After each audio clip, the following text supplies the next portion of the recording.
How to change theme in the Encode app. If you have been using the Encode to learn the codes and now you want to change the theme from boring to something unique and you don't know how to do it, then don't worry, I will show you how to do it. So let's get started. First of all, open the Encode application, just like this. After opening it, you will find something like this on your home screen. Now tap on to settings at the top right corner right here. Select it.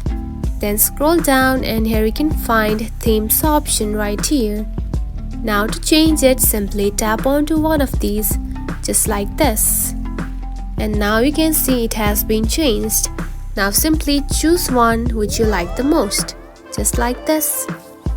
And that's it. This is how you can change theme in the Encode app. It is a very easy and fun process, right?